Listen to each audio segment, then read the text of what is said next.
de armar el Frente de Todos con la última temporada recién culminada. En 2019 terminó Game of Thrones y creo que un mes después anuncia por YouTube, por Twitter, digamos, la fórmula que ganó la elección. O sea que hasta que no terminó de ver Game of Thrones no tomó la decisión. Quería ver cómo terminaba. Como dicen los uruguayos. ¿Vos decís que ahora va a quemar todo, Diffie? Vamos a arrancar. No voy a arrancar por el final.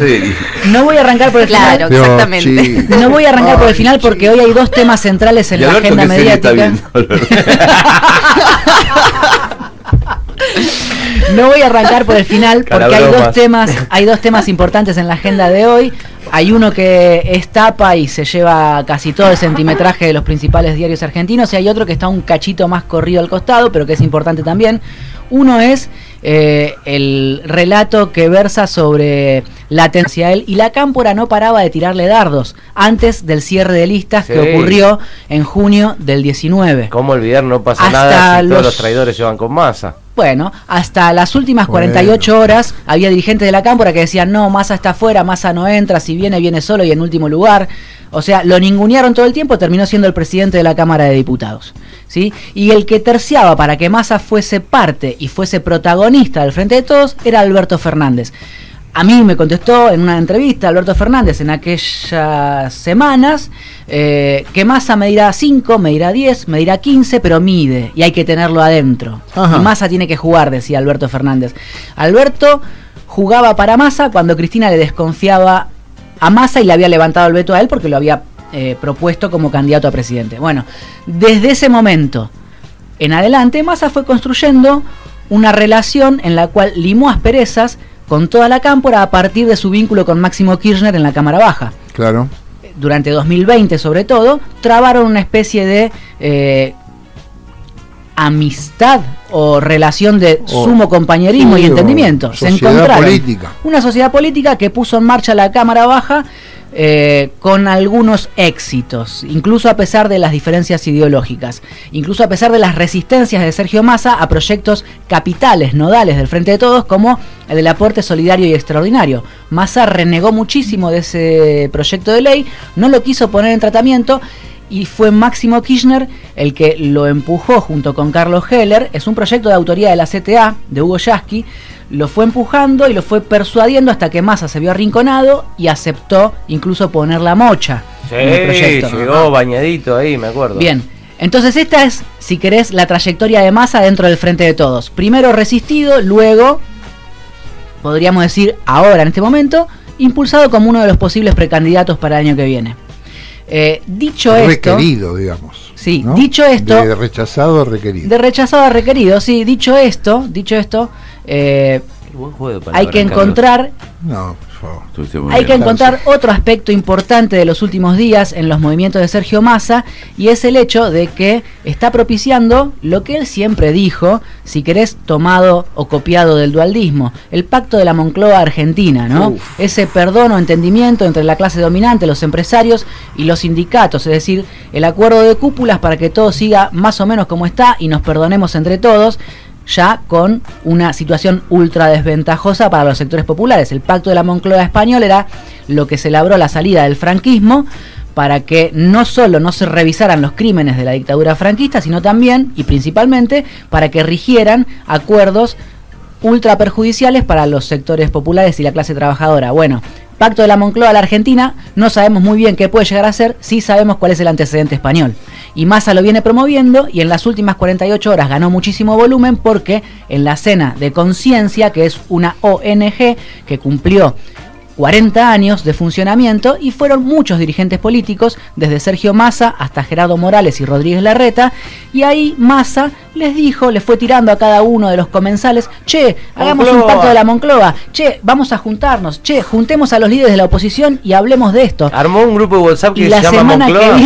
Y la semana que viene me dicen, podría llegar a haber un documento sobre la Moncloa Argentina. Yo quiero hacer una pregunta, Pablo Di Pierri, porque vos dijiste que el kirchnerismo, más que el cristinismo, kirchnerismo, maximismo, está impulsando un poco a Massa, pero ¿saben ellos de esto del pacto de la Moncloa? Estoy seguro que sí. Y a mí, si me apurás, me da la sensación que Cristina Kirchner puede llegar a estar jugando esta ficha como en su momento jugó la ficha de Alberto Fernández. Es probable que en este juego, donde ella juzga que su base electoral no alcanza para ganar una elección, un actor que apunte a seducir a la clase media, como Sergio Massa siempre lo fue, pero ahora con la confianza suya, puede llegar a aportarle a ella lo que ella no puede conseguir por sí sola. Así como en su momento esa función la cumplió Alberto Fernández, y a todas luces hoy, uno entiende, dejó de rendirle frutos a ella, ¿no? A los codazos estuvieron los últimos meses. Queda claro que se tramita una interna que lo que hace es pavimentar el camino de cada uno en esta guerra o lucha por el trono hacia las PASO 2023. Puede ser problemático y al mismo tiempo puede haber un costado positivo, porque por ejemplo la iniciativa, aunque poco consistente en algunos aspectos de estos últimos días, del proyecto o los dos proyectos para ampliar la capacidad del Estado para perseguir a los que fugaron divisas y al mismo tiempo repatriar esos fondos y pagarle al FMI, es una iniciativa interesante, insisto, más allá de las inconsistencias. Lo mismo que, por ejemplo, esta idea que están discutiendo en el seno del gabinete de Alberto Fernández de otorgarle un bono de 8.000 pesos a los jubilados. Hubo una reunión muy importante ayer, la están evaluando en el Ministerio de Economía esta situación. ¿Por qué? Porque significa defecarse en la tapa del plato del FMI, porque el FMI no quiere que vos justamente incrementes el déficit. Quiere que ajustes. Entonces ahí tenés una señal, porque si vos ves la tapa del Cronista Comercial, hay una protesta airada de los periodistas del Cronista porque estás incumpliendo la promesa al Fondo Monetario. Sí. Vos dijiste que ibas a bajar el déficit y ahora estás hablando de un bono a los jubilados. Bueno, esto también habla bien de Alberto Fernández, incluso en este momento donde nadie quiere hablar bien de él. O ni siquiera el mismo, ¿no? En algunas ocasiones da esa sensación. Y yo estuve revisando en esta historia de Juego de Tronos, ahora volvemos a cómo está el Frente Renovador, digamos, declaraciones de funcionarios ahora y antes. Ayer, por ejemplo, habló el ministro de Trabajo, Claudio Moroni, uno de los peores ranqueados para la militancia del Frente de Todos. La verdad es que su rol dentro del gabinete ha dejado mucho que desear y hasta hay nombres en danza que ya suenan para reemplazarlo cuando Alberto Fernández decide hacer un refresh en su gabinete. Ayer Moroni dio una entrevista al Destape y dijo, palabras más, palabras menos, si en algún momento los salarios no le ganaran a la inflación, el gobierno usará las herramientas necesarias. Aún con esta inflación no veo problemas de salario. Obviamente en redes sociales salieron a matarlo. Sí, claro. Fue bastante más, no solo en redes sociales, minutos después, Navarro se lo repreguntó como 3 veces, porque en medio que no podía creer lo que estaba diciendo Moroni, y pasaron un oyente, digamos, fue bastante viralizado también. Ajá.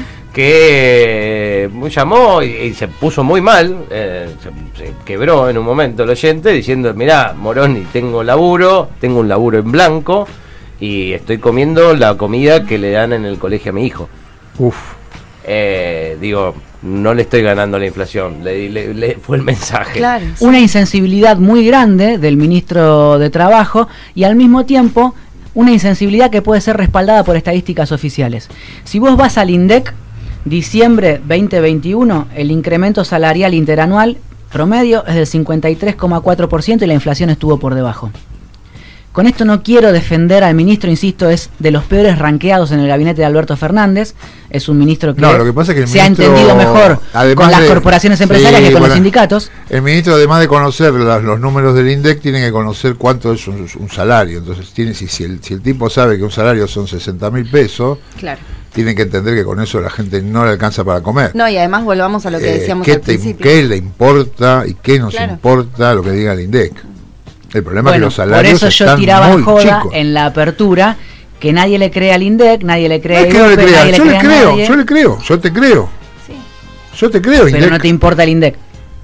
No me importa, porque si yo le gané a la inflación por 2 puntos, o por 3 puntos, o por 5 puntos, pero si le gano con un salario de 60.000 pesos, no alcanza igual. O sea, el problema es la cantidad de guita que no alcanza, no cuánto le ganes a la inflación. Yo creo ¿se entiende? Que hay que contestarle la insensibilidad del ministro con política y al mismo tiempo uno tiene que atajarse de la insatisfacción extendida por esas situaciones que no duelen. Es insatisfacción. Espera, déjame terminar. Obviamente hay una angustia y una desesperación en el que no puede morfar, y en una sociedad o en el sector social que es sensible a esas demandas nunca satisfechas por este gobierno y por anteriores también. Yo quiero que escuchemos una declaración de Axel Kicillof en 2014 respecto del índice de Gini y la pobreza. A ver. Lo traje para compartirlo. ¿Lo tenemos, Gonza? Adelante. Ministro Mariana Verón, usted dice que la oposición o los periodistas no le creemos los números que usted ve, pero ¿cuántos son los pobres de los índices que usted tiene? Porque ayer se conoció, por ejemplo, el índice de Gini que empeoró. ¿Cuántos pobres hay? Pero esa pregunta, ¿cuántos pobres hay? Es una pregunta complicada. Yo sé, convengamos que es bastante relativa. No, yo no tengo el número de pobres, no. Últimamente no me parece que es una medida bastante estigmatizante. Obviamente, si uno observa toda la región y cómo está el mundo, ayer justo miraba las estadísticas de España, 23% de desempleo y creo que el 50% de desempleo juvenil. La verdad que estamos en un mundo que está complicado. Yo no quiero sacarme de encima las dificultades de Argentina, los desafíos, y no reconocerlo. Por supuesto que en la Argentina falta mucho camino por recorrer en términos de combate a la pobreza, de mejora de los ingresos, de inclusión social, falta mucho por recorrer, pero se ha hecho muchísimo. En ese momento, 2014, marzo de 2014, esta entrevista que Kicillof le concedió al programa de Barsky en la Metro, si no me equivoco, si mal no recuerdo, fue sumamente criticado y los índices de pobreza eran monumentalmente más pequeños que ahora. Ayer se conoció justamente que hay un 37,3% de pobreza en Argentina, que bajó con respecto al último trimestre del año pasado, pero estiman los especialistas que va a volver a subir fruto de la inflación de estos primeros 3 meses. O sea que en el próximo trimestre, cuando se haga la nueva medición, o sea, ya se está haciendo, pero cuando se concluyan las estadísticas, va a volver a crecer ese índice y obviamente va a haber una manifestación altísima en los medios de comunicación de la insatisfacción que podés manifestar vos también hoy.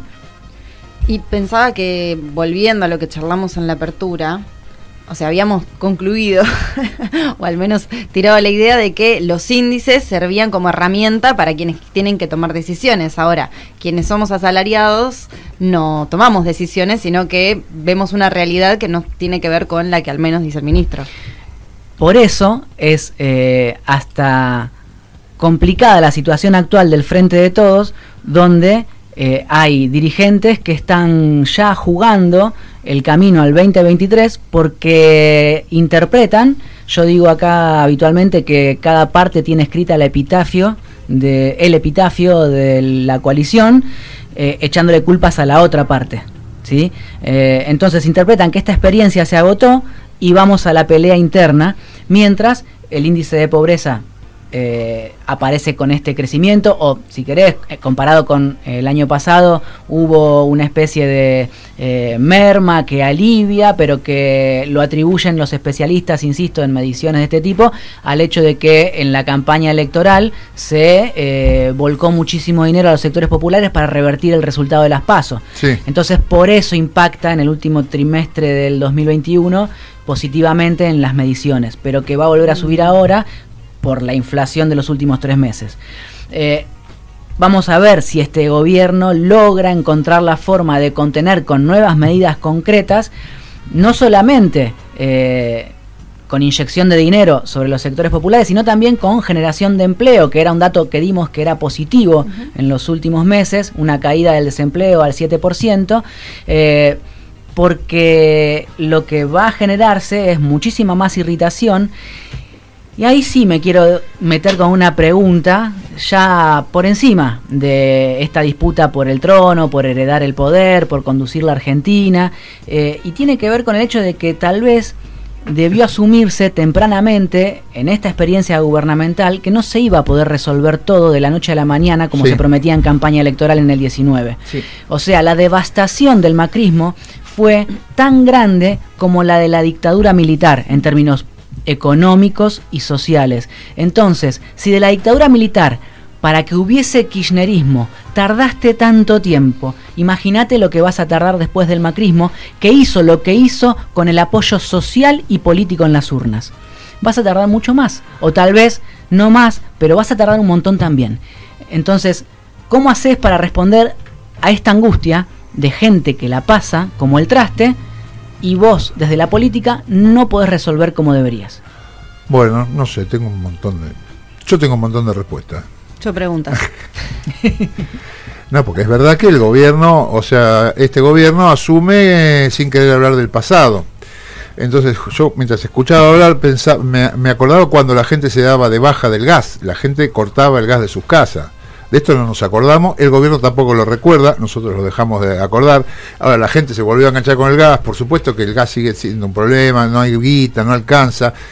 Pero bueno, estaría bueno en algún momento recordar cómo se vivió el macrismo y la destrucción que generó el macrismo, aunque el gobierno se niegue a recordarlo, con lo cual se hace cargo de todos estos problemas. Por eso más bronca nos da y parece que toda la culpa la tiene Alberto, y por eso también, bueno, y vemos los números ahí que hasta hay gente que piensa que Alberto tomó la deuda, etcétera. Pero estaría bueno recordar qué pasó cómo fueron los 4 años de Macri.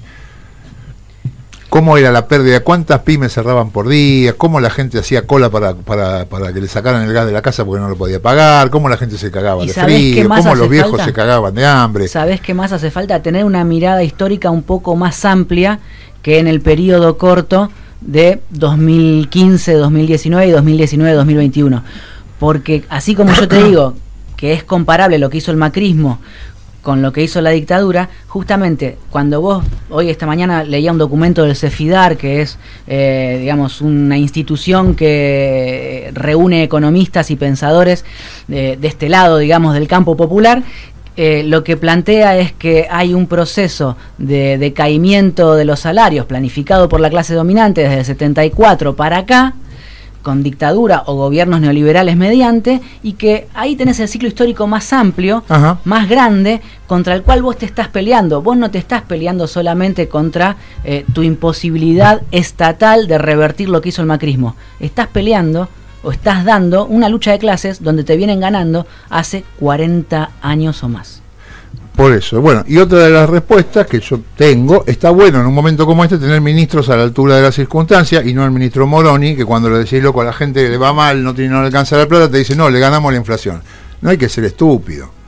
No se puede ser estúpido en esta situación. No hay derecho, nadie tiene derecho a hacerse el estúpido. Aparte sabe Moroni que la mitad de la gente no trabaja en blanco, que además, no está comprendida en ese índice. Otra cosa, pero esperen, y que ese índice le gana por 4 puntos. Hay un detalle, pero hay un detalle en esto. Con esto cierro, te prometo, Teo. Ya va, Teo, El detalle es que vos podés tener incrementos salariales por encima de la pauta inflacionaria, pero eso no quita que la canasta básica total esté lejos de tu alcance, aún siendo un empleado formal. De hecho, la canasta básica total está en 83.000 pesos, el mínimo está en 38.000 a partir de mañana, 1 de abril, y el salario promedio en Argentina ronda esa cifra, está en 60, 70 lucas. Y bueno, por eso a mí no me gusta, por eso te peleaba, porque la palabra insatisfacción no me gusta. Vos la usaste muchas veces, porque insatisfacción es una cuestión psicológica. ¿No la trajiste vos? No, vos la trajiste. Bueno, voy a buscar el curso. Dijo que la gente estaba mal y que si vos dijiste que la gente tiene insatisfacción. Y la insatisfacción es un problema psicológico. Yo puedo ser millonario y ser un tipo insatisfecho y tener muchas insatisfacciones. Está claro que yo no estoy ninguneando justamente la angustia y la pobreza o necesidad. Es una cuestión de números, ¿no? Porque hablábamos de Moroni, entonces hay números. ¿Sí? Acá no hay insatisfacción o satisfacción. Hay números. Con esta cantidad de plata no te alcanza para comer. Ahí no hay ningún sentimiento ni nada. Hay una cuenta. Nada más. No estoy de acuerdo. No lo ataques, Adip. ¿No estás de acuerdo? No estoy de acuerdo. La política no se hace así. O la discusión política no se sostiene de esa manera. Yo estoy hablando de la respuesta que da un ministro de Trabajo frente a la pregunta sobre qué pasa que la plata no alcanza. No es una respuesta política, tiene que ser una respuesta que tenga que ver con los números. Bueno, la de él si estás hablando de salarios de ingresos Él y contestó de cuánto cuesta la canasta básica. Él contestó con la inflación. Contestó mal. Que es una verdad a medias.